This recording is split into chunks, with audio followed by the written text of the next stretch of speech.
Hey everybody, it's Trapper Dan here. Thanks for stopping by Trapper SNORR. SNORR stands for Sustainable Natural Organic and Renewable Resource. And what we do here at Trapper SNORR is everything we can to support trapping and how trapping benefits the world and the lifestyle of trappers. We uh, we also have uh, content creation. So we're live today, but on other episodes, we're live on our trap line and or in fur sheds talking to other trappers like Fursh Education. If you want to know more, you can go to trappersnore.com and you can learn more. Trappersnore.com is with two S's. And tonight, we have a special guest here in the studio, and I guess I'm a guest of his studio at the same time. This is Reid Roberts. Welcome, Reid. Thank you, Dan. Yeah, good to be here. This is going to be fun. Yeah, Reid is someone I watch on YouTube. I saw Reid's, I think I saw you for the first time like 2 years ago. And actually, I forget, but it was someone else that does some far northern trapping that had mentioned your channel. And I forget, it was a guy. Geez, I can't remember. I'll have to find that out later and tell you. But he was driving along and he was like, "Yeah, you guys got to watch this Dead Pine Trappers because he's taking kids out there." And Um, awesome. yeah, Ignomatic Gwitchin, would that Maybe. be? Does he have a long? He has a long trap line. Like he drives a lot. Is I he on a sled or is he no on the driving? truck. Oh, okay, no, it wouldn't be him then. Yeah, I'm not sure who that was. Yeah, well, that's cool. Thanks. Yeah. Yeah. So then I caught you, and then I was just like, coming along on your line and watching what you guys do and fascinated. So I reached out to Reid, and happily I saw a message come back saying, "Hey, yeah, I've never done that before, but that would be cool." So we're here tonight to just talk about trapping and meet each other, and hopefully entertain some of the comments that come in. Um, and if anybody out there has any questions for either of us, please go ahead. So how long you been trapping? Not very long. I would say maybe it was probably 2017-ish when I started. I had a really good friend of mine that was trapping, and I mean I hunted as a kid and I didn't even know what trapping was. Didn't just Nothing registered with me about trapping. So, but Mhm. a really good friend of mine that I did a lot of running with, ultra running with, had a trap line, and but we used to go out to his cabin and in the summers and do a little workout there and do some fishing and I went out there one time when he was actually trapping. I took my young kids out there at the time and I just loved it. It was super remote, tiny little cabin, and I'm like, man, this is the lifestyle. It wasn't the trapping, it was just being out there in this location and tiny little cabin. And I'm like, man, I'd love to have a recreational cabin like just like this. And he's like, dude, just buy a trap line. And I'm like, what are you talking about? He's like, buy a trap line, and then you can do a bunch of this stuff. And so that just sort of piqued my interest, and I started looking around and because here in Canada, you have to buy a registered trap line. So once you buy a Yeah, registered, that's not a concept around here. Like we no, I just know get that. permission and Yeah, yeah. it's So literally the Wild West down there where you just yeah, trap. From what I understand, you just trap wherever you want to trap, and you can yeah. be in. Well, you get permission if it's private Yeah, property, and if it's yeah, public, as long as trapping's allowed there, you follow the yeah, laws and you can go trap.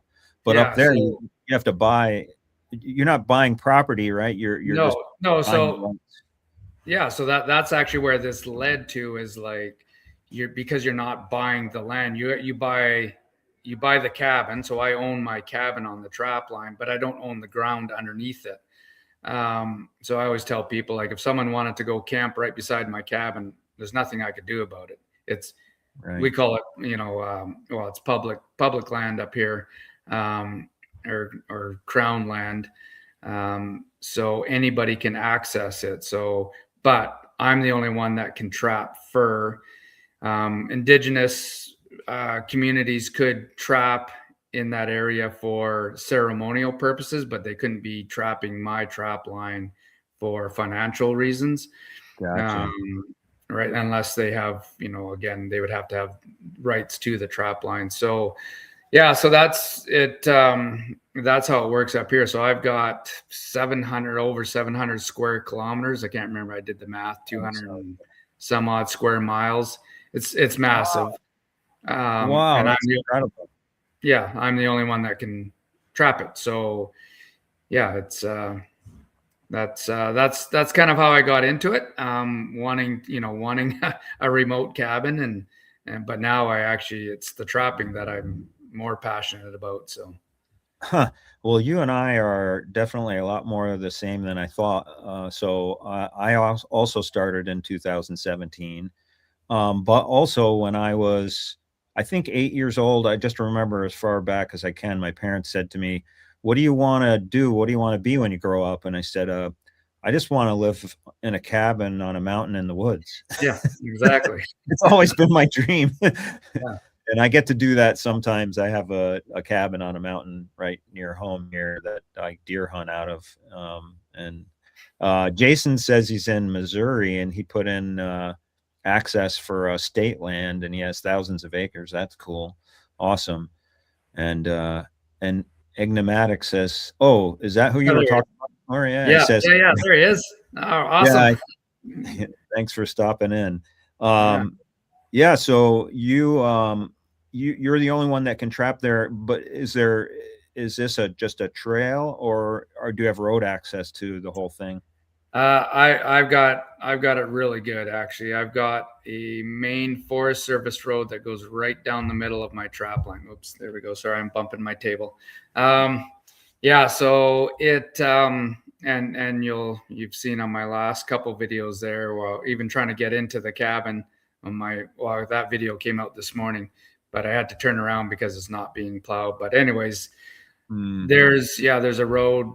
I don't know we're 50, 60 kilometers, 30 miles, goes right down the middle of my trap line for the main part, and then I've got a bunch of side roads that I'll have access to. They become hit and miss because if there's bridges put in by the forestry companies, once they become a liability, they deactivate them. Sometimes they deactivate them just to keep people out.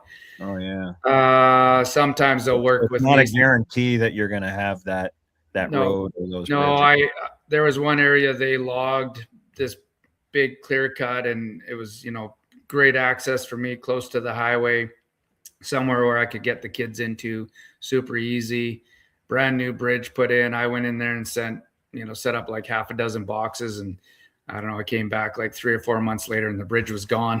It's like They took they it with just them. they just Oh, pull it out. And so yeah, there's boxes that I think they got set one season and they haven't been set since. And so I mean, the access in the wintertime on a sled or even on a quad, I could go forever. yeah.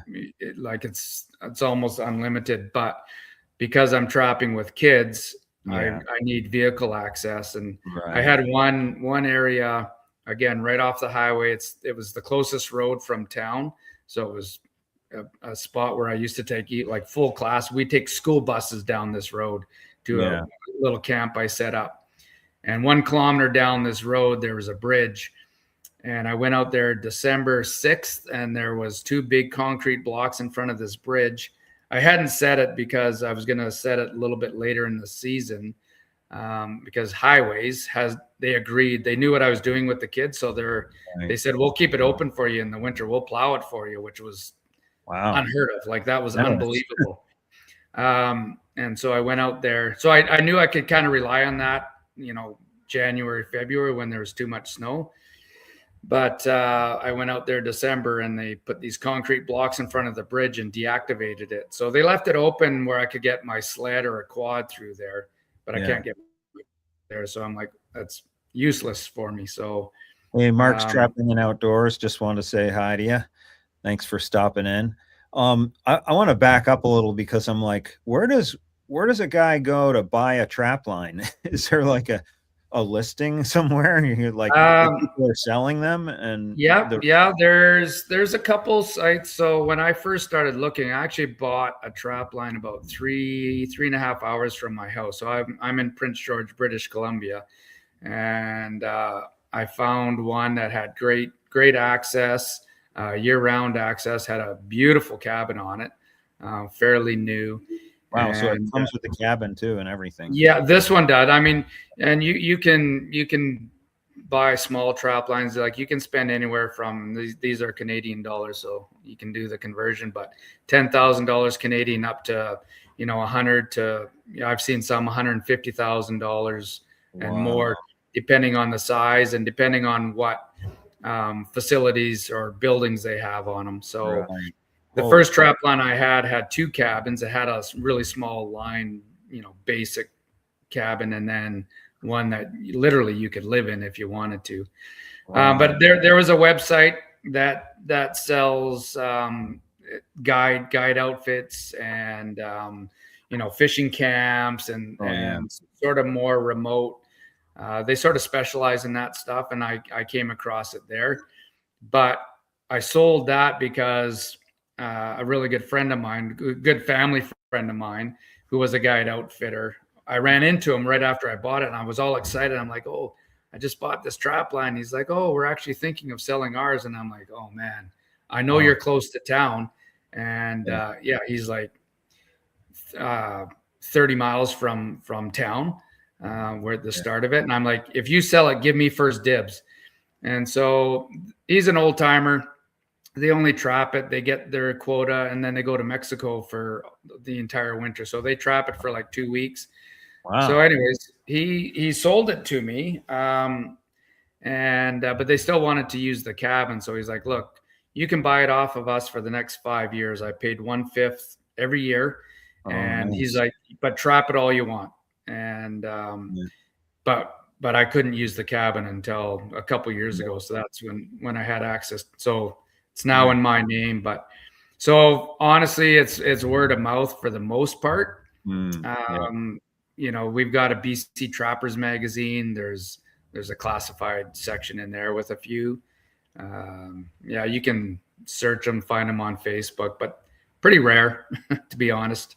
Now, does with that kind of money, you're not thinking of generating enough to pay for the trap line in trapping? No, It's more no, of and like I said, well, for me, I mean I'm probably the best paid trapper in all of Canada because right, I make a teacher's salary. I right. always joke that the fur is a bonus because I make a full salary as a teacher, doing this as a job. Um, but yeah, no, in the long term, maybe you would pay for it, but it's really, like I say, you're not allowed to use it as recreational property. Like I can't just go out there like in BC anyways. But you can use it in the off season if you're doing maintenance, if you're, trail cutting, which you're doing anyways. So Yeah. there's loopholes to say the least, but you can't rent it out. You can't live there permanently. So there are definitely guidelines. You can't, Yeah. like, if you can only have so many buildings on the area, and you have to get permission. So you can't build guest cabins and stuff like that. So Amazing. yeah, So, it's I don't know what this would be in centigrade, but it's going down to 0 degrees Fahrenheit here right now, and my fur shed's getting cold. I got to go throw a log in the stove. oh yeah, I'll be yeah, right yeah. back. But tell us about you're a PE teacher, and you introduced trapping to your classes, and then your school is like, "Hey, this is cool." Yeah, yeah, it's kind of a wild story. It all sort of happened by accident. Yeah, I've been a or was a PE teacher. I've been teaching now for about 32 years. Um, and so I was a full-time PE teacher, but we had a few outdoor ed classes, and the outdoor ed teacher had left. And so they wanted me to do an outdoor grade 10 class. And I'm sure, I was into hiking and lots of outdoor stuff, but not so much well, obviously not trapping at all at the time.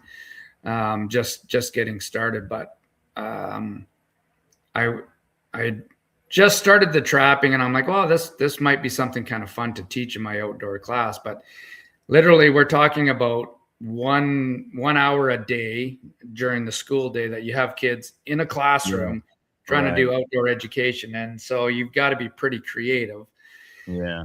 Because you actually can't really get out and do too much unless, you sort of book these trips and take time off. But anyways, so I was bringing in martin boxes, I'm bringing in traps. And then one time we brought in a critter to skin. I mean, that's another interesting story, how that went over. But, and so anyways, I had a student that I just wasn't connecting with. And so, I tried everything, being the hard ass teacher and the discipline, and then trying to be like super soft, and like nothing was working. But I remember on the very first day, because I was so excited about trapping, I just asked, has anyone trapped before? Does anyone know anything? And this kid had put up his hand, but I remembered that. So we were a couple months in. So I went to my administration and I'm like, look, would you give me a release day? So pay for a substitute teacher, because I need a full day. I'll pay for the gas. I'll take this kid out to my trap line. I'll take a couple other kids out, just so I'm not singling this kid out. And, just to see if there's some kind of connection. And my administrator at the time was kind of like, her eyes just sort of got big, like, this is kind of a crazy idea, but at the same time, this is like a fantastic idea. I mean, we live in a northern community. It's a small community. There's, lots of people that are hunting and fishing in our community. So that's the lifestyle that a lot of these kids grow up with and experience. So she said yes. They gave me the money to do it. And ironically, this kid didn't want to go. But my Indigenous ed department, and this kid was an Indigenous student, but I grabbed one other non-Indigenous student and one other Indigenous student, but they're like, you still need to take them out. We'll find another kid. So I did. And again, long story short, it exploded. They're like, that was fantastic. The kids just came back like so excited. I took a bunch of pictures. We were just ripping apart culverts where the beavers had plugged it up. These kids were in water, covered in mud. Just this was the best thing ever. And so they asked me to do it again. And so I got a grant to kind of do it once every couple of weeks. And so then one day I was with my administrator, and she was talking about having to suspend a kid, send him home for 5 days. So as a joke, I said, well, instead of sending him home for 5 days, why don't you send him with me on the trap line for 5 days? And she looked at me, she's like, that's a perfect idea. And I'm like, I was kidding, because I'm like, I teach full time. I can't be out on the trap line full time. And she's like, no, you're onto something. Like, we're sending these kids home, and we're not doing them any service. So this could be an avenue to work with some of these kids. And I'm like, hey, if you can pull it off, I'll do it. And so we managed to do it. And that's actually right around COVID, because I started it and then COVID hit. And then, of course, the schools just got shut down. So then whenever we got back into session, we sort of picked it up. And again, it just took off. I had a list of kids that they wanted me to take out. And then I had other schools contacting me. So I went to the district Indigenous ed department, and I just said, why don't you hire me? And then I'll provide the service for the entire district. And they said yes. So then it just turned into a full-time job. One thing rolled into the other. That's awesome. Yeah. So that's how that all started. And then I knew that it was rich, meaning that to pay a teacher, they want you with 30 people in front of you every single day. That's the bottom line. So I knew if there was ever going to be cutbacks, my position would get cut back. So I always tried to stay one step ahead of them, and creating jobs or finding someone that would pay for this. Right. And so that's when I approached Takla Nation, First Nation, Indigenous Nation, that is about 5 hours west of our town, but we have a Right. huge population that goes to school in Prince George. Yeah. They had a youth program going on, so I just said, "Hey, with kids from our district," and I'm like, "Would you be interested in hiring me half time to take these kids out to the trap line?" Yada yada yada. They said yes, and then this year I went over with them to them full time. So I'm currently up in Takla, in the community of Takla right now, at a boys camp. We're up here for a week, so I'm in a basement of the community hall because I needed or internet to get Yeah. onto this live stream. Well, I would say most of us, those who are watching, and definitely for myself, would say you have like the dream job. I do. I've been I a do. I was a scoutmaster for 4 years and a scout leader for 6 years, so I totally get, bringing the kids out into nature. We My troop did a lot of backpacking, and we did the Rocky Mountains and the Appalachian Trail and everything. And there's nothing like those lessons outdoors. And I've never seen kids more energized than when they're in nature. Yeah. And yeah, that's what brought me to stop at your channel and watch those kids. And Well, sometimes they're real green. You can tell they're like yeah, they're yeah. they're walking around like, and I see you teaching them things for the first time, making them move the Okay, tracks. I'll get there. Yeah, Yeah. no. Oh yeah, green is not even. You're not even coming close to us. But some Yeah. of these kids The are word.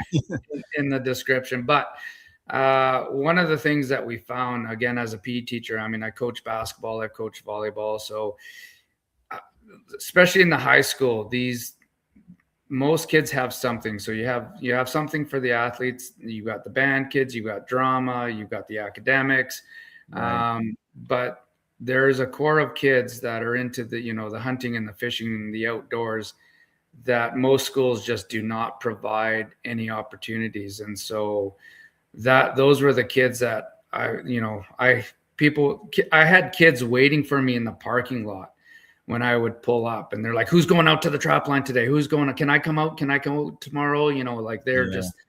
they finally had something at school that they were Yeah. part of. And we kind of joked, we call them the camo kids, because myself included, we all come decked out in camo, and every morning they're in my office, they're looking at the furs, so they had something at school for the first time that they were really excited about. And then they were surrounded by a group of kids that had the same interests. And even when I take out the elementary kids from the other schools, it's the same thing. It's they tell me hunting stories and fishing stories, and so they've been exposed to the outdoors but not Right. trapping. And then when they see that, it's just it's like a new world to them that they're so excited about. And then they feel like they belong and they feel important, and Yeah. they've got stuff to talk about. So it's been a huge success. That's awesome. Saying hello to Step Markovic. I'm sorry if I'm messing up the names there. I think these are your subscribers. I'm I know not. I can barely see on my screen. It's Oh super yeah, small, sorry. but I It's see small. Mountain Man Adventures. Yeah, Yep. I follow him, and Nice. yeah. So Well, right Mark, now it's what 6 o'clock or something your time, and yeah. it's 9 o'clock at night here. And Well, anybody who's I'm gonna interrupt. Can you introduce yourself? Give a little history or where you're from for my viewers. uh, yeah, yeah. So I grew up in Vermont, and actually, I have a story I don't talk too much about on my Trapper Snore channel, but I was a famous pastry chef, and I trained in New York City, worked in New York City for 10 years, and trained in France, and worked. around the world in different places, but I was a bit of a jet set pastry chef, looking over restaurants in Chicago and New York, and very sad. it's, I loved what I was doing, but I missed everything I grew up with, and so my wife and I moved to the Hudson Valley, where I was a teacher at the Culinary Institute of America for 6 years, and into that I decided to open my own place. But I never missed my outdoors. I always escaped from New York City to get outside and go hunting. And I grew up with trappers in my little hometown. My friends used to trap before school in the morning, and uh, they bought their basketball shoes with their trap line money and stuff. And I was like, I always thought that was great, but I didn't have the finances, I guess, to be able to trap that young. My parents bought me a rifle when I was 9 years old, but they weren't going to be supplying me with traps. So it was always on my mind. And I joined an outdoor club here in the Hudson Valley. And this old guy stood up and he said, if anybody wants to learn trapping, let me know. And I found out where he lived and drove to his house, and he was shocked. But he became my mentor for, sadly, he's passed away since, but he mentored me for about 5 years. And yeah, it's just been a roll. Now I'm addicted like most of us. Yeah, And yeah, I trap here in the Hudson Valley. I did last year get to go trapping in Wyoming on a ride along with a friend of mine, Chappie. Um, and yeah, I don't propose to be an expert, but I am determined and I work hard. And if anybody here isn't subscribed or have seen the Trapper Snore videos, I invite you to check me out. I try really hard to put out what I think is a good video, and I try to um, capture something special each time. And it seems like those just they come to me on the line. It's the same thing for you. You're out there and things happen, and you're like, I think people would like to experience this, and so I try to capture it. And I was saying earlier, and maybe people weren't here, but I also I do different series called Fur Education, where I get into the fur sheds of trappers, and I think those are like seldom seen places, and it's pretty cool. I've done maybe 5 or 6 of those so far, and you learn a lot from other trappers. And SNORR stands for Sustainable, Natural, Organic, and Renewable Resource. So I'm trying to teach people that fur is a natural and good thing, and that we're taking surplus stock and we're enabling it to be a resource for people that can be used at the highest, most beautiful quality uh, textile that there is. And if you don't want it anymore, it'll be gone in a month if you leave it outside. yeah. It's just a beautiful, beautiful thing. Sorry, I might have kind of run on with that. Oh, thanks for subscribing. Somebody, enigmatic witchin. Gwitchin, Gwitchin, yeah, he's awesome. You got to check if you haven't followed his channel. Check him out. Yeah, I he's might up in keep subscribed. Alaska. Yeah, Yeah, he does a lot of stuff on his sled, and like he's really trapping up there. that's Yeah, awesome. yeah. His Yeah, I videos spent are a great. He lot has of some time. good hunting videos too. Awesome. That's so cool. So, you answered so many of my questions that I had here.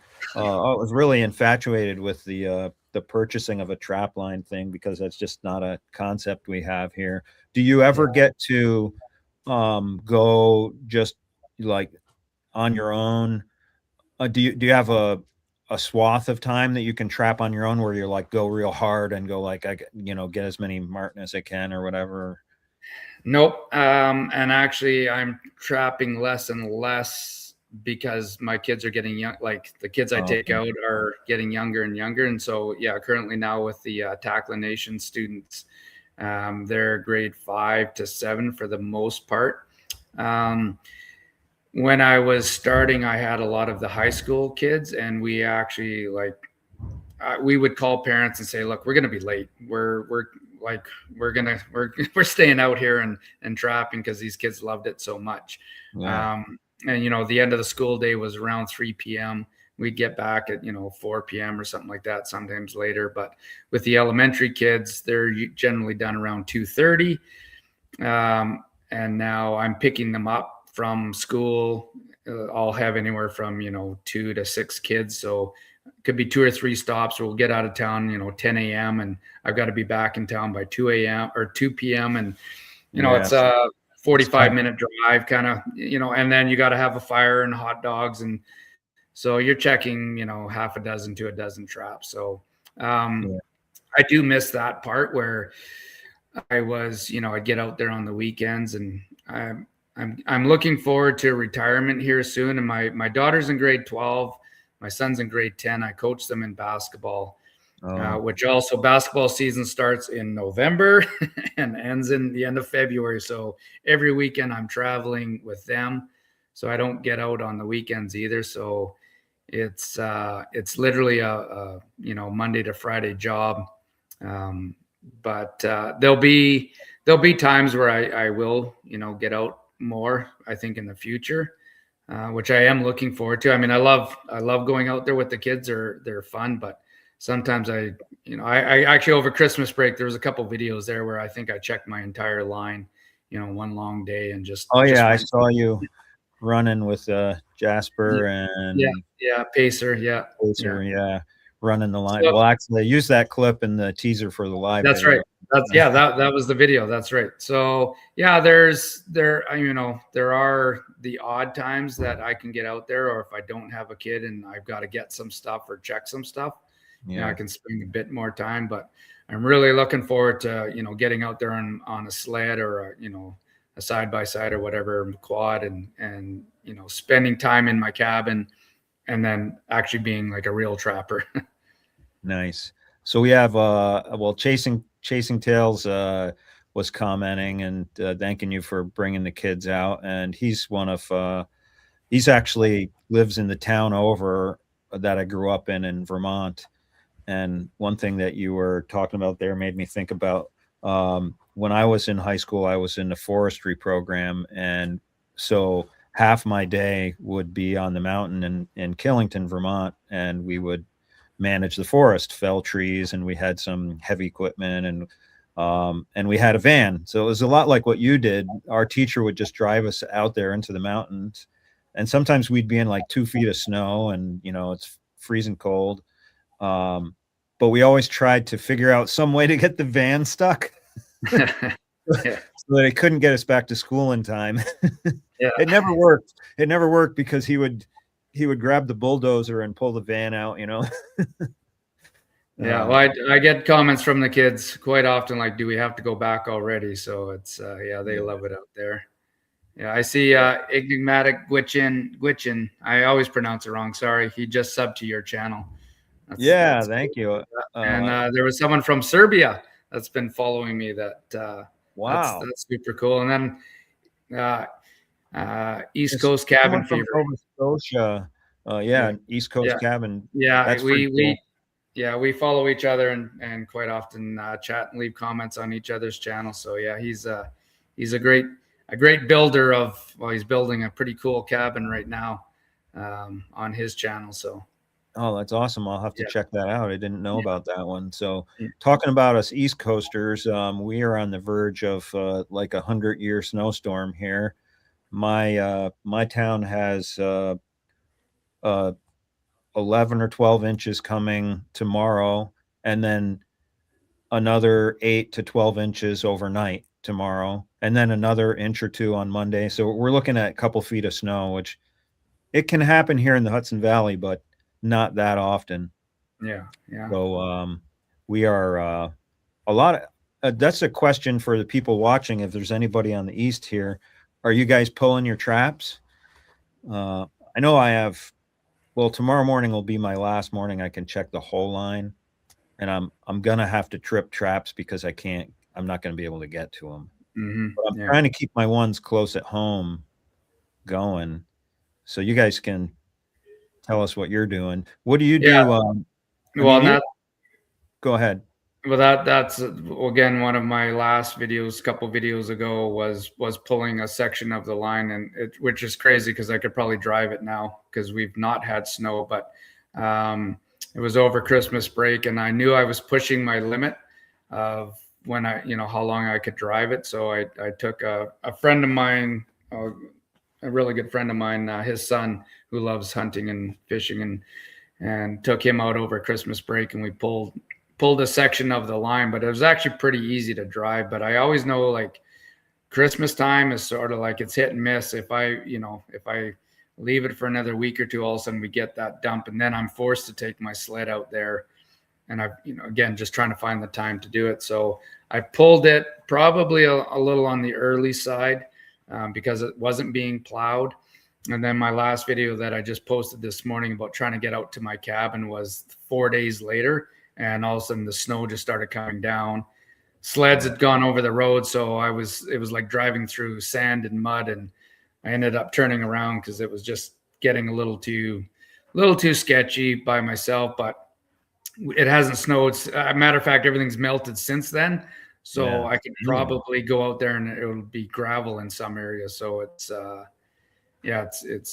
bizarre. So looks like most of the people watching here did pull their traps before the storm hit. I know it's hitting already in the south. I know it was snowing in Nashville, Tennessee earlier today. And now you're not trapping marten, are you? You said mink. We do have a pine marten season in New York here, but it's also in the region of the Adirondacks and not where I am. 25 minutes. Yeah, some of I have, like, one of my friends, Trapper Joel, can trap pine marten because he has. And when does that season end? You know what? I don't know. We're end of February up here. Maybe someone watching can help us out with that, but I'm just curious. Yeah. Yeah, I mean, that's what I was going to ask you. Do you have any bag limits or anything, or no bag limit? No. No. And prime, like, marten trapping is really, really good, and it opens in November. November and December is kind of when that's the best time. They're super active. They're moving around. You've got all the juveniles that have been kicked out of their nest and they're traveling. But usually in January things slow right down. Last year was insane. They kept going.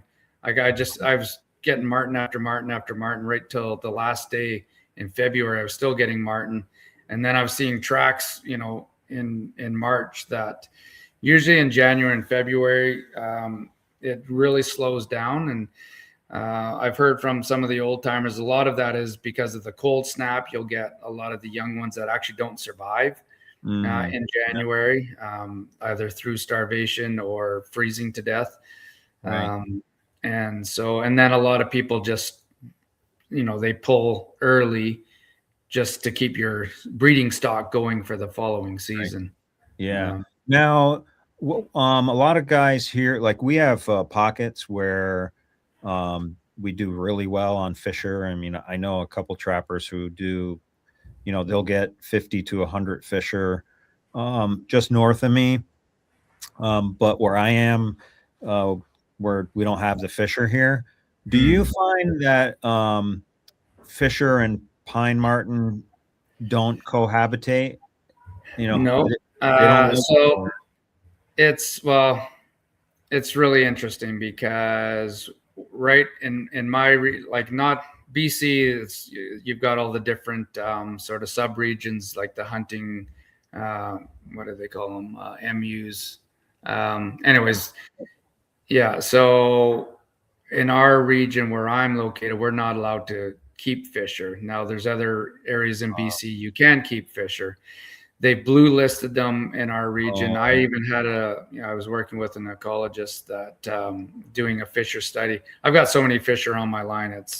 It's crazy. You have to use exclusion. You have to. Yeah. So they've introduced the exclusion boxes, and it's all voluntary. Because you can't keep a fisher out of a lynx cubby or a wolverine cubby, a 330. They're going to go in there, but we actually were getting more of them in our marten boxes. Right. And so the fisher exclusion box will keep them out. Now, I haven't caught any fisher this season, mind you. I don't have a whole lot of boxes out, but if I don't know if I've seen a martin maybe once or twice on my line, like alive running around. I've seen Fisher all the time. Mm, On my game cams, I'll have Fisher quite often before I see a martin on my game cams.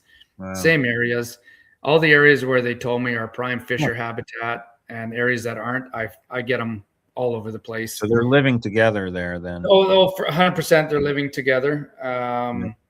Yeah, and so I think our Fisher population is super healthy. It's one of the it's like the grizzly bear hunt. Once they once they Yeah. stop it, you're not getting it back. So we've Yeah. been fighting. The BC Trappers Association has been fighting hard to try and get the Yeah. Fisher Yeah. trapping It's like back in our lynx in region. Maine. In Maine, they have so many lynx, and we can't trap lynx in Maine. Yeah, So they have to use all these exclusions. That I don't know that much about it, but yeah, it's one of those things where it's time, to open it again. It's yeah, only them out. Chasing Tails Adventures there. Yeah, there's no martin season in Vermont, but they're reintroducing them. That's cool. The I heard a little trick up in the Adirondacks to trap martin near the lean-tos of the hiking trails. oh yeah, Because the yeah, hikers feed the martin, so they get yeah, used to being around the lean-tos and yeah. stuff. I mean, I could probably trap 100 or 200 martin in a season if I trapped, if I went heavy. And I mean, I've Yeah, got such a big area that I can trap, but there's areas that I just don't get to, especially in the higher grounds up in, they're not big mountains, but there's so many.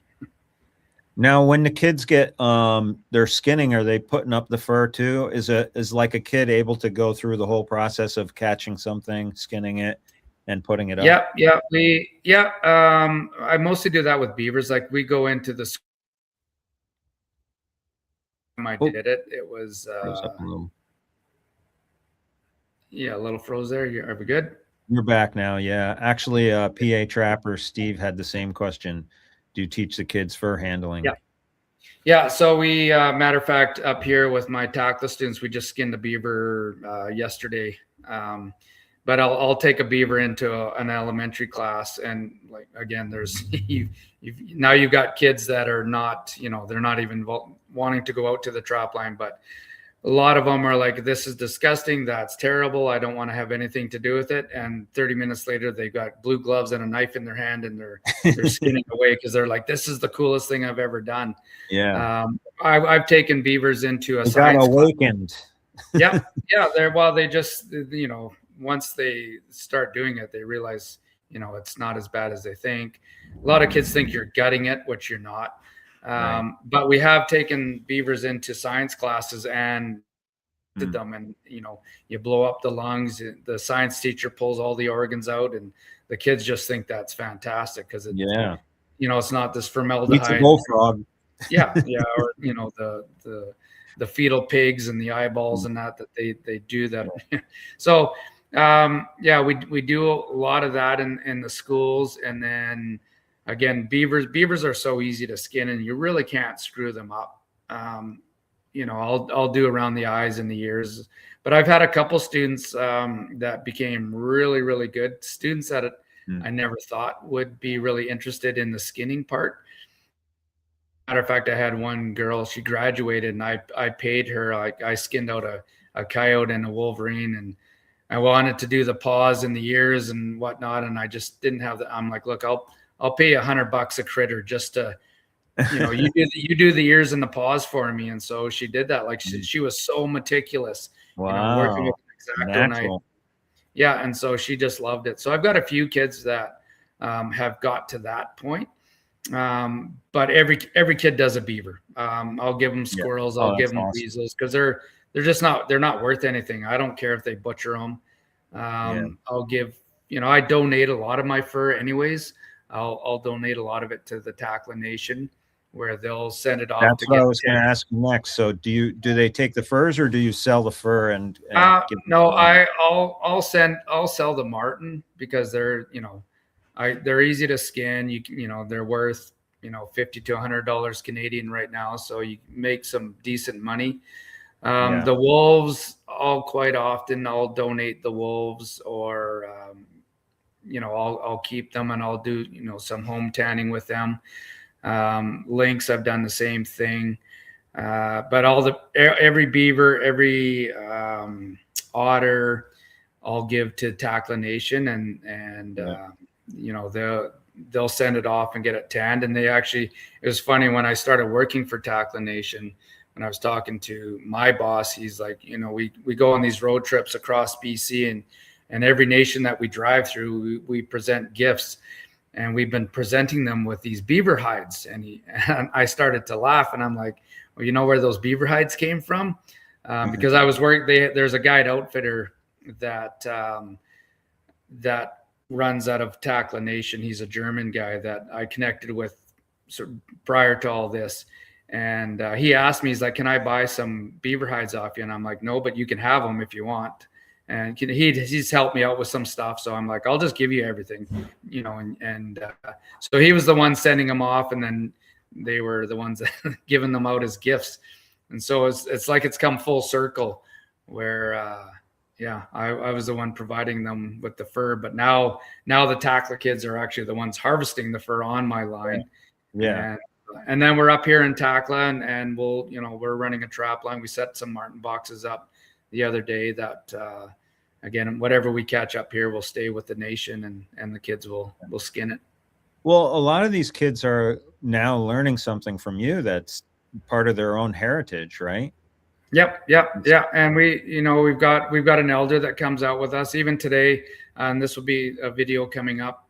Today we went to a smaller community from north of Tackla, and you froze up there. Are we back? Yeah, I feel like I'm back. I'm here. Yeah. So today he taught us how to set a fishing net under the ice. And Nice. So we did that this afternoon. We'll go back up there. It's about an hour drive or so. We'll go back up there tomorrow and pull the net. So yeah, we've got an elder that's teaching the kids that, and I'm learning from it as well. So that's super cool. So it's been great. That's awesome. And so we talked about this earlier, but you actually, where you are now is actually 5 hours from where you live. Yeah. You drive out there, and then you spend a week there, and then right now we're actually in the community of Tackla. Normally we go to one of the camps, but it was being used right now by a logging company. And so instead of canceling the camp, we just came right to the community, and but we're doing day trips from here and whatnot. So, but yeah, normally we would go. It's kind of, I guess, comparable to like a hunting and fishing camp that we normally would take the kids to. Some of them are very remote. Some of them are fly-in ones. But we'll do that. We'll start doing that during the 4 different seasons. So we'll do this year. We're just doing the winter one, but starting next year, there'll be a fall, a winter, a spring. Then they'll do a summer one. And then we're actually going to introduce 4 other nations as part of the program. Wow. 4 other nations from British Columbia, that they'll come. Each nation will come to one of the different seasons, and we'll do that over the course of the next 4 years, so that each nation ends up coming to a spring camp, a summer camp, etc. Yes, this is live. The real Jane. Yeah, this is live, and I don't know how you're ever going to be able to retire. It's opened up so many doors. I've had lots of ideas. I've had lots of different offers. I get lots of people, just even friends that, I've got one working with Carrier Sakani, and he's working with adults, and he's like, it would be nice if I could hire you to take these adults out, over the course of 5 days. And so, there's lots of these external, opportunities coming in, and, I could start my own business and just, I don't know. It's like I say, come retirement, I've got lots of options. Yeah, that's awesome. So I have been running an education trapping class for 4 years now. And my mission was just to, well, I'm going to go back to when I was a kid. So when I was a kid, I wanted to do it so bad. I almost was like ready to go beg my friends' parents, can you take me out, and I was able to do that hunting sometimes, but not trapping. So my thought is that there's kids around that are like I was. They're like, they maybe they don't even know it, or maybe they are interested, but they don't have access. So I do the class to try to get those kids to sign up, and it's gone very well with kids. And this year I opened it up to adults and kids, and it's a day basically. We had 7 trapping instructors, and we had 42 people come for the day, and they were all so excited and so open to it. And I'm like, yeah, I feel like we're reaching this point where people are understanding that this is a sustainable, natural, organic, and renewable resource, that it's a healthy lifestyle, that it doesn't equal cruelty. Yes, there is some harshness in trapping, and you do have to be like a farmer of the wilderness per se. You are killing things and harvesting. But yeah, this year was like a turning point. It was amazing. We had the DEC come, which is our local environmental conservation for the state, and they gave a little talk, and all the trapping instructors did really well. But what came out of it was this one mom reached back to me, because her son was so interested in it. We had kids fleshing raccoons.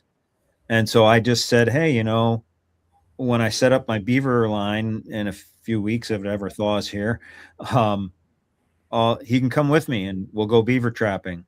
And she was like, he'll love that. So, yeah, it's like you said, it's opening doors. It's coming up with ideas. If we share what we do, then, we can keep this tradition alive. Well, to be honest, the general public is just uneducated when it comes to it, and unless you're directly involved in trapping, like I said, I knew nothing about trapping. I hunted, as a kid, and so it wasn't anything. I wasn't against the killing or harvesting of animals, but it was just had no idea. And whenever I bring students out, and it's nice when parents come out as well, I'll take out full classes and teachers. And again, as soon as you start educating them, they're like, oh, like, for example, a really simple one with the beaver is like, look, this is a rodent. If you had mice, first of all, I'll ask a class, how many of you have trapped a mouse? And boom, hands go up. And I'm like, okay, so you're a trapper. I said, but what did you do with that mouse? And well, we threw it away. And I'm like, okay, so you just wasted what you trapped. That's where we differ. So I'm going to trap a really big rodent, but I'm going to utilize everything. And so you start just throwing terms like that, and you compare a beaver to a mouse or a rat in their house, and they're like, we need to get rid of it because it's destroying our house. And like, exactly, right? So you understand and you agree with that. You put it into terms that they can, that they can relate to, and then they sort of see the bigger picture. Some don't, and that's fine. Yeah. But the other thing is, once they actually experience hands-on, that also changes their attitude. When I take a beaver into the classroom and the kids skin it out, it just changes everything. And then you start talking about, yeah, we'll eat the meat. We'll use the castor glands. We'll use the fur. And then anything that doesn't get used here is going back out to the trap line, whether I use it for bait or whether I just, throw it in the bush for the critters to eat. Like, it doesn't go to the garbage dump and so it really opens up people's eyes. And I have not had any negative, like, personal attacks, like in public, like in the schools or people that come out. Some people are like, they still don't like it, but they understand it. Yeah. Now YouTube is a whole different, because you get all sorts of people. But also, you're in a far north place, and it seems like the further north you go, there's absolutely more understanding. Well, if I went down to Vancouver and got into the big city, you wouldn't be able to pull this off, in a school system down there. And it's sad, but as soon as you throw in the indigenous content or the indigenous side of it, the culture side of it, people tend to be a little more accepting of it, Mm-hmm. which that's great. But it's like, I'm not indigenous, and I don't pretend to be, and I don't, portray anything to, suggest that I am. But Right. the thing I love about trapping is it's that, whether you view it from an indigenous lens or whether you view it from a European lens, that Canada was built on trapping, and you had Europeans and indigenous cultures working together, and that's what I'm doing. I'm still doing that exact same thing. Yeah. I'm learning from the elders, I'm learning from the Yeah. community, but I'm also teaching some people that are, indigenous students and whatnot that haven't been exposed to it. Right. There's a big gap. A lot of the kids, when I ask them about trapping, they'll tell me their grandparents did it. Even the parents, when I talk to the parents, are like, oh, my grandma or my grandpa, I did it a little bit when I was like 7 or 8 years old, but it Right. skipped a generation, and we're Yeah. kind of we're catching back up to introducing these kids, and now they're telling me stories about their grandparents trapping, and yeah, so it's Yeah. yeah. And I feel like another thing that a lot of people don't understand is that we have regulations now. We have wildlife biologists studying the fur bearers. Like, a lot of people think that, oh, you're just going to trap them all and they're going to be gone or they're going to be extinct, and that's completely not the case. Well, We're taking a surplus stock, and our season. Even beaver are like they're going nuts here in the Hudson Valley. Like, nuisance trappers can work full time, and we still can't control all the beaver. yeah. And we have a season, and it's going to end, and then those beavers are going to repopulate.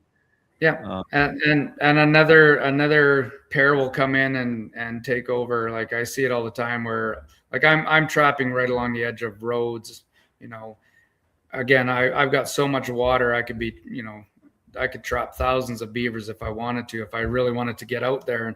But I just trap along the main Forest Service roads, and it's actually the forestry company wants me to trap these beavers because sure. they're Yeah. flooding it. They're plugging up the dams. They bring in. I've seen it half a dozen times. They bring in excavators, rip out the dam, and 2 months later, it's plugged right back up. Yeah. There's all the way out to my trap line along the highway. Highways hires excavators all the time to clean out these culverts, and they're spending thousands and thousands of dollars to on these big pieces of equipment. And the worst part is sometimes this equipment is going into the bush, destroying a bunch of ground, as to get access to some of these dams they're trying to rip out, where we go in there, open up a little channel, set a trap, and it's like you don't even know we were there. Yeah. But then the beavers they'll come back. I've had ponds that have gone dormant for a couple of years, and then all of a sudden they're right active again. So we're not going to get rid of them. Yeah, no, that's for sure. And putting them to use. And the other thing, a lot of people that don't really know about trapping, they think that we're still using big, huge traps with teeth on them that are cutting into the animals, and Yeah. that's just not the case. That we use best management practices, and we have traps that hold animals, and actually a lot of animals are relocated using foothold traps. I noticed, actually, you're probably not using footholds, right? Everything's a lethal set, either a snare or a conibear. Yeah, and I do that because I don't know if I'm going, like, I think it's 48 hours are our regulations for footholds, Yeah. and then you obviously would have to dispatch it 1/4. So when I first started, people thought it was a bit crazy, but I wasn't allowed to carry a firearm, like a rifle or anything, to dispatch. I didn't really ask, and so I didn't want to push it. I was just like, they're letting me take kids out trapping. Let's just I'll figure out how to make it work. Yeah. yeah. And so that was one reason, but the main reason was I knew I couldn't hit the deadline, and there would be times where, because I can leave traps for 2 weeks if I want to. if it's a lethal trap. Mm-hmm. And so that was one reason. And then the other reason was I wasn't carrying a 22 or something to dispatch them, which I'm now allowed to. Oh, I okay. kind of, once I started working with Tackle Nation part-time, uh, and I was doing that up, like we were taking the kids hunting. And so when I went back to the district, I'm like, look, if I'm doing it with them, can I do it with you? And I pushed the envelope a little bit, and they finally like, yeah, it's all legal. Like you're Yeah. certified and whatnot. So now I can carry but I still wouldn't do a foothold. That's the other part of, the kids. I don't know if they need to see that. Mm-hmm. Some kids would be fine with it, but it's, yeah, I just prefer to walk Yeah. up to the animal that's been dispatched. So, Right. Yep. Did you ever actually get one though, like an otter or a beaver caught by the tail or something like that, and they're still alive when you get there? I caught a beaver might have been this spring, and I didn't have any kids with me. Actually, it was on a weekend that, yeah, it was a Mhm. bad catch that Yeah. I had to dispatch. But yeah, one of the first times I caught a wolf, it wasn't, and Oh. so I actually had to re-snare it. And so that was, I had 2 grade 8 boys with me, so that Mm. was, and that was the first time I've ever had to do that. Yeah. So it was a learning curve for me. I've got this wolf. It was a good catch, but Right. it just stopped fighting. It wouldn't. It Mm. was chewing. It was chewing. It was going to chew Right. out of the snare. So I had heard stories about how to deal with it. So I just rigged up another snare on a snare pole and Right. went in there and gave Yeah. one of the grade 8 boys my bear spray. And I'm like, just be Yep. ready to use this. And I Yeah. didn't tell my administration about it for a little while, but and clearly didn't video any of it. So Yeah. Yeah. yeah, they're few and far between.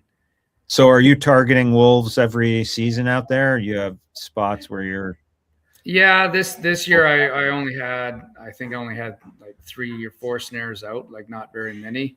Um, Yeah, I saw again, you putting bait station at the moose yeah, ribs out there. yeah. So yeah, not normally I do. I'll have quite a few stations out, but again, just Oh, and you my froze up. timeline, it was just a little bit more difficult. Yeah. Yeah, get Got you. back And there. Yeah. So no, pardon me. do you guys have bobcats up that far north or no? No, no. So we have lynx, we have bobcats. I know 3 hours south of us for sure. Mm-hmm. I maybe an hour and a half. So there's a town called Quesnel's an hour and a bit south of us. They might have them, but 3 hours south in that region, they definitely have them. Yeah. I've heard people say they've seen them up here, but I've not heard of any trappers getting them up here. So we're Yeah. kind of right on that borderline where, yeah, They don't survive as well that I far guess, north. yeah, Yeah. they're pretty tiny when you think of it. So Yeah. Yeah. They don't have those nice big feet like the lynx do to yeah, walk on the snow and right, so forth. But they're pretty tough actually. From what I've heard, the lynx have a hard time dealing with the bobcat where they mix, right where right, they're starting to mix. The bobcat are a little more aggressive than the lynx. Um, they tried to put lynx back into the Adirondacks here in New York, I think about 30 years ago. Um, and the reintroduction didn't take. They just dispersed and they yeah, weren't seen again. How you doing, the Cam Cowboy Outdoors? yeah. Thanks. That's Camel Cowboy. So he's Camel in. Cowboy. Yeah, we follow each other as well. He's in Alberta, I believe is correct. Yeah, so he runs a ranch there and does he does a lot of wolf and coyote trapping as well as a lot of beaver trapping. So and That's fishery, awesome. I think he's been getting some fisher, and they can keep them over there. Yeah, yeah. Here in New York, we can too. So that's pretty cool. But even as close as Pennsylvania, how am I kidding? I don't know. Every state is different here, so different than you guys. We're surrounded by our states and borders, and it's all a little smaller. So some places you can only get one bobcat. I know Indiana just, I think, finally got a bobcat season, and you can get one. Whereas here in New York, we have no bag limit here in the Hudson Valley. Usually, we're the second highest bobcat take in New York State. And then my friend Greg Tierney traps out in central and western New York, and they don't have a bobcat season at all there, because they're just waiting for them to come back and do better. So, but I like all that. I like that we're paying attention, to Yeah. the animals and how well they're doing, and you know, we can, like you said, like trappers always say, you trap what you have, and Well, that's the one thing about in Canada here, and owning a trap line. I mean, the only person that'd be hurting is myself if I overtrap an area or overtrap a species, because that that's your money for the following year. So um, you're managing, you kind of, you're allowed to manage a certain area by yourself, I guess you could say, as to what I want to do for beaver trapping. I mean, I can totally trap out a pond if I want to, and knowing that I'm going to have to find somewhere else the following year. And same with my martin sets and whatnot. And the wolves are, I mean, they just come and go. Like, they have such a huge range that mm, sometimes I won't see them or hear them, for months, and then all of a sudden there's tracks everywhere, and then they're wow, gone again. yeah, that's amazing. I mean, and I've got zero residential. Like, the closest house is probably 50 kilometers away, 30 miles away from my trap line. So there's no, other than forestry, there's no industry or anything going on in my area. So it's remote. Yeah, it looks like it when you're out there. I love it. Well, it's been so great to meet you. And we were throwing some messages back and forth, and I could tell you're a school teacher because I was getting those quick ones at the end of the day. But really good communication, and thank you for everybody for checking in and checking on our coming to our live here. Um, I'm Trapper Dan from Trapper SNORR, sustainable, natural, organic, and renewable resource. Put out trapping content year round. I try to off season work and uh, right into trapline adventures. I trap here in the Hudson Valley of New York and have done some ride-alongs in Wyoming. I went last year, and then I actually try to ride along with other trappers here in New York sometimes too. We do first education and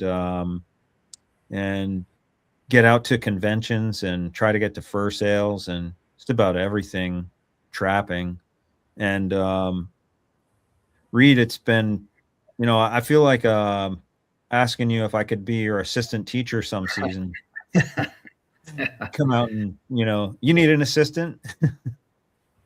Yeah, it's a sweet gig for sure. And now that I'm with Tackle Nation, I've actually started another YouTube channel. I don't think we mentioned it here, but braided copper Yeah, is we're a live on channel. Braided Copper right now. Yeah. Yeah, yeah. So that channel is specific to Tackla First Nations and everything I do with the kids. So a lot of the content is also on my channel. I'll make different videos for that channel, but use some of the same clips and whatnot. But where my channel's a little bit of everything, mostly trapping, Right. but a lot of other stuff as well. So yeah, that's another one to check out.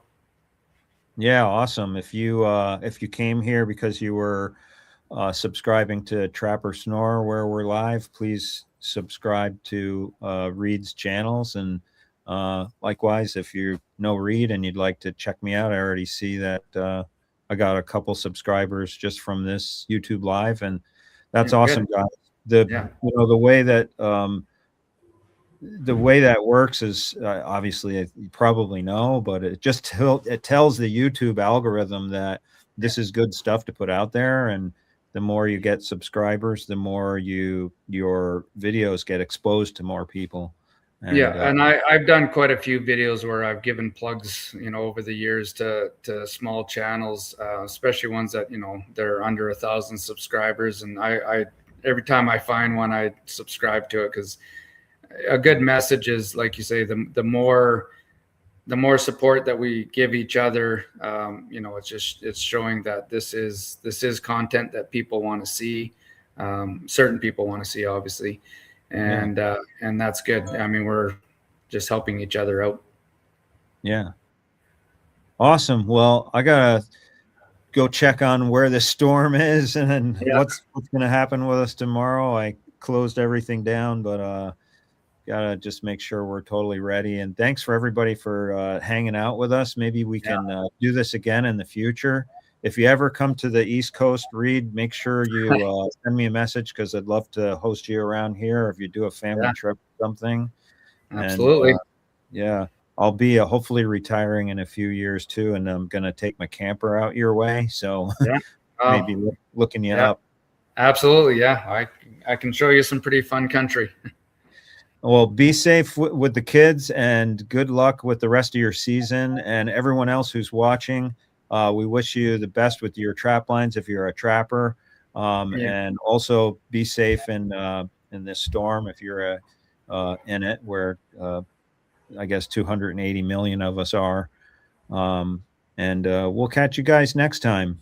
Yeah, and I just want to I recognize lots of names on the chat there that have subscribed and left comments on my channel, and I truly appreciate it. So thank you. Yeah, we love you guys, and thanks, Chasing Tails. We got a lot of nice comments, and it is getting late here at our time, and we appreciate everyone hanging out with us.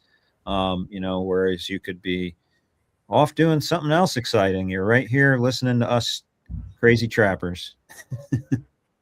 All right, bye everybody. Hang out, Reid. We gotta check out in the studio. Sounds good.